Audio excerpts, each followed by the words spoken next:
il ne faut pas se surestimer de son niveau, il ne faut pas surestimer son niveau, mais également, il ne faut pas se sous-estimer. Si on se sous-estime, on est piétiné. Et si on se surestime, comme je l'avais dit tout à l'heure, c'est au moment où on a une mauvaise note, par exemple 5 de moyenne, alors qu'on a l'habitude d'enchaîner des 18, forcément sur le plan psychologique, on n'arrive plus à se relever. Et ça, c'est un risque à ne pas négliger. Bonjour et bienvenue dans ta chaîne préférée, Math Shimaore. Dans cette vidéo, on ne va pas vraiment parler mathématiques. J'ai un invité spécial à vous présenter, qui va se présenter tout à l'heure. Je vous invite vivement à rester jusqu'à la fin de cette vidéo pour découvrir un parcours d'excellence, un parcours essentiel, un parcours et une compétence qu'on espère voir revenir à Mayotte pour le développement de Mayotte. Moi, c'est Saïfiam Breki. Je suis actuellement étudiant dans les relations internationales et la science politique au sein d'un établissement privé, la HEIP, Hautes études internationales et politiques à Paris, dans le 15e arrondissement. Moi, c'est Abdallah Hachim et j'ai créé cette chaîne YouTube Math Shimaore dans le but de rendre accessibles les mathématiques à travers le Shimaore. C'est pour cela que tu trouveras des vidéos dans cette chaîne en français et d'autres en Shimaore. Si tu trouves cette idée intéressante et que toi aussi tu veux contribuer à cette belle aventure et devenir mathémaoréticien, alors je t'invite à faire un geste très simple. Tu t'abonnes à cette chaîne, tu cliques sur la notification pour ne rater aucune de mes vidéos et à chaque vidéo, tu mets des likes et tu partages avec toutes les personnes que tu aimes. Je pense qu'on va remonter un peu plus loin sur la scolarité depuis le lycée, parce que bon, le collège, on en passe. J'ai fait des études littéraires à partir de la première. C'est surtout que j'aimais pas trop les maths et j'avais beaucoup de difficultés. Bah, je me suis dit autant aller dans les filières littéraires, surtout que moi, mes domaines de prédilection, c'était l'histoire.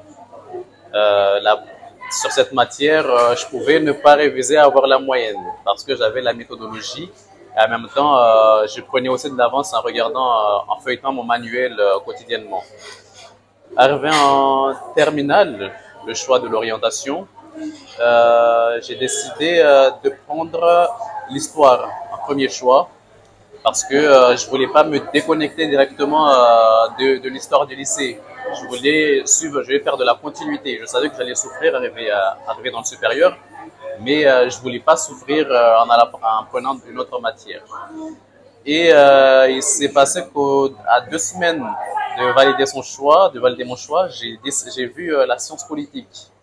J'en ai parlé avec mon prof principal, Monsieur Cissé, et il m'a dit que la science politique c'était une formation qui pouvait très bien m'aller.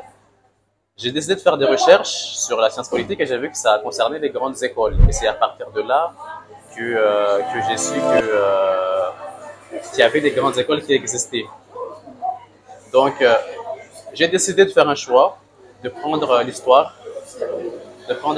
et en même temps de continuer mes études tout en n'oubliant pas la science politique. À l'heure actuelle, je n'ai toujours pas oublié.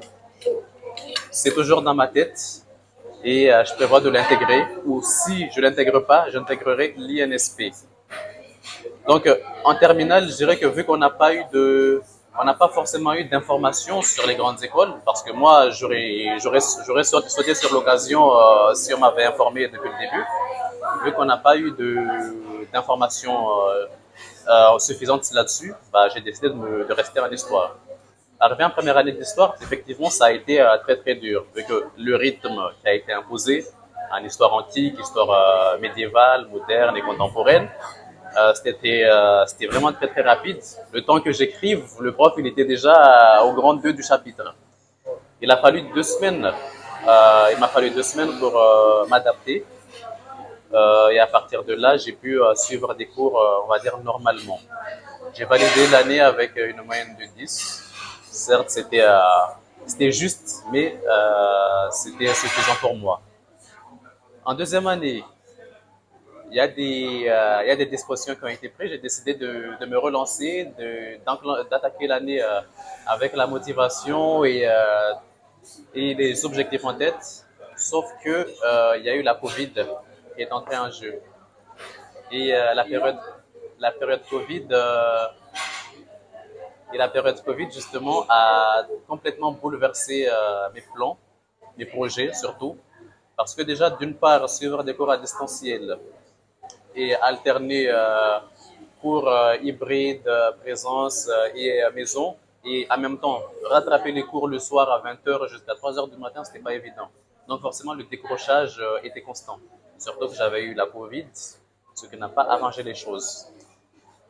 Donc, je n'ai pas validé ma deuxième année et l'histoire, on va dire, m'a un peu plus fatigué, en quelque sorte. Comme par hasard, je dirais que Dieu fait bien les choses. Je traînais sur Facebook et en traînant sur Facebook, j'ai vu une publicité de la part d'un établissement qui s'intitule la HEIP, les Hautes Études Internationales et Politiques. J'ai regardé les modalités d'inscription. J'ai vu qu'il y avait le concours à passer, il y avait l'épreuve écrite et orale. C'était des questions sur des thèmes d'actualité. Et l'oral, c'était pas des trucs très compliqués. Donc j'ai décidé de sauter sur l'occasion et j'ai passé le concours au cours du mois de juin dernier. J'ai eu le concours parce que merci. J'ai été accepté au sein de l'établissement et dès la rentrée, ça a été vraiment on va dire un choc. Pas un choc sur le point négatif, mais plus positif. Parce que quand je sortais des cours, je me sentais très très bien. Pas comme à l'université, où forcément quand on sort des cours, on a la pression de rentrer à la maison le plus rapidement possible pour rattraper ses cours. Alors que là, il y a eu un suivi. Les ateliers pédagogiques qui sont mis en place sont très très bénéfiques pour les étudiants. Et les profs, l'administration et même la directrice connaît tous les élèves. Donc, je dirais que ça, c'est vraiment, même si c'est un détail, mais pour l'étudiant en question, et l'étudiant comme moi qui sort du public, où on nous identifie qu'à nos numéros, bah forcément, on se croirait au lycée. Et franchement, ça m'a beaucoup aidé, vu qu'à partir de là, j'ai pu aligner des notes, des 16, des 17, alors que je suis à la fac. Moi, à la fac, j'avais des 9 et des 8, et j'étais très content. Et là, j'ai des 16 et des 17, bah forcément, je retrouve mes standards. Je retrouve mes standards, et en plus, je progresse aussi. Donc, la HEIP, à l'heure actuelle, c'est l'établissement qui coûte dans les 7 750 €, mais j'ai l'occasion et la chance d'avoir la DPSE qui me soutient et qui prend en charge 90% des frais de scolarité. Donc, payer 1 000 € sur les 7 750, c'est quelque chose voilà, à ne pas négliger et ça m'a vraiment beaucoup aidé. Voilà, remerciements au conseil départemental. Je n'oublie pas, même s'il y a des retards au niveau du versement des aides, mais leurs aides sont toujours précieuses. Et dans notre établissement, il n'y a pas de pression. Il n'y a pas parce que les profs ne veulent pas en mettre. On a un cours sur les grands conflits contemporains. On parle des drones. C'est des sujets d'actualité où, franchement, tout ce qu'il y a à faire, c'est d'aller sur Google, de regarder les actualités. Rien que ça. On a un cours sur le droit international. Tu retiens facilement les choses. Parce que les profs sont là, ils sont à l'écoute. Et même, ils prennent de leur temps aussi parce que quand ils prennent de leur temps, c'est pas forcément financé par l'établissement. C'est eux qui le font. On organise des sorties. Les profs se mettent à disposition, financièrement parlant, ou même juste pour intervenir. Sur le plan personnel, je continue de créer mes relations. À l'heure actuelle, je suis en contact avec un des députés, mais en même temps, je prévois aussi d'entrer en contact avec des ambassades pour leur parler de moi, pour leur parler aussi de mon projet.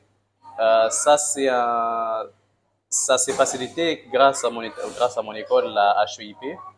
Parce qu'ils nous mettent directement en relation avec les ambassades qui connaissent déjà l'établissement, vu que les ambassadeurs interviennent souvent, et également auprès du ministère de l'Europe et des Affaires étrangères, grâce à un partenariat que notre établissement a pu créer avec le ministère.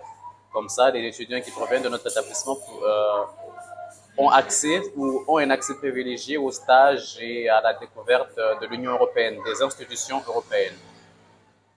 Donc voilà. Sur le plan de l'engagement personnel, j'ai été président de l'association des étudiants mahorais de Montpellier de 2020 à 2021. L'association des étudiants mahorais de Montpellier est une association qui a été créée en 1993 et au fur des années, il y a eu des périodes de gloire, comme on peut le dire, mais il y a eu aussi des périodes, on va dire, de récession. Donc ces récessions, c'est un terme assez économique. Et dans notre association, on a plusieurs actions. Les trois majeures, c'est l'éducation, la culture et le loisir. En matière d'éducation, nous accompagnons les étudiants dans leurs études en faisant un suivi régulier, en mettant en place des ateliers pédagogiques. Les ateliers pédagogiques, c'est sur la prise de parole en public, mais également sur des matières qui sont ciblées où les étudiants ont du mal avec ces matières en question. Sur le plan, on va dire, loisirs, on met en place des activités ludiques où on organise des randonnées ou des barbecues entre mahorais pour décompresser les étudiants parce que la pression psychologique est intense quand on est dans le supérieur. Et sur le dernier volet, je dirais que il y a un projet qu'on met en place, et ça c'est chaque année, c'est la Journée nationale des diplômés. Et cette journée vise à récompenser les étudiants diplômés, licence 3 jusqu'au doctorat. Et on réunit les partenaires institutionnels, mais également des recruteurs qui sont là pour parler avec ces étudiants diplômés et pour les inciter à rentrer sur l'île de Mayotte, avec des avantages ou éventuellement pour que ces étudiants-là puissent trouver du travail rapidement. Donc, c'est sur ces volets qu'on intervient, mais on prévoit de nous élargir davantage. Et durant l'année Covid, ça nous a obligés de nous réadapter en termes d'organisation, d'activité surtout, et d'intervention. Parce que déjà, d'une part, tous les organismes étaient fermés, on ne pouvait pas forcément demander des subventions vu que c'était assez compliqué. Donc, on a dû revoir nos activités, faire intervenir plus sur le plan numérique, et accompagner les étudiants sur le plan, on va dire, des denrées alimentaires, parce qu'on a procédé à des distributions de denrées et des recensements. Grâce à ça, on a pu soutenir une quarantaine d'étudiants, voire même une cinquantaine, vu qu'on était en partenariat avec une association, avec une épicerie solidaire, qui nous a beaucoup accompagnés et qui nous a fait des offres aussi sur les denrées alimentaires. Ça a aidé beaucoup d'étudiants, surtout à Montpellier. Il y a plus de 200 étudiants mahorais. Conseil que je donnerais, c'est de ne pas avoir de limite, on va dire, définie. Il faut viser l'au-delà. Même si on fait un bac professionnel, bac, on va dire, général et technologique, mais il ne faut pas avoir de limite. On ne va pas se dire, je vais aller faire mon master pour ensuite faire ci ou faire ça. Certes, c'est bien, mais si on peut aller plus loin, n'hésitons pas. Surtout pour les filières professionnelles, qui parfois ont tendance à se limiter après le bac, en restant à Mayotte par exemple, ou en décidant d'aller faire du commerce. Les métiers du professionnel, il y en a plusieurs, c'est diversifié et c'est varié. Il y a des évolutions, il y a des grands hommes qui proviennent du professionnel et qui maintenant dirigent des grands groupes ou bien qui sont des responsables au sein de grands groupes. Donc il ne faut pas se brider dans ça. C'est ça le conseil que je donnerais, ne pas avoir peur de l'au-delà.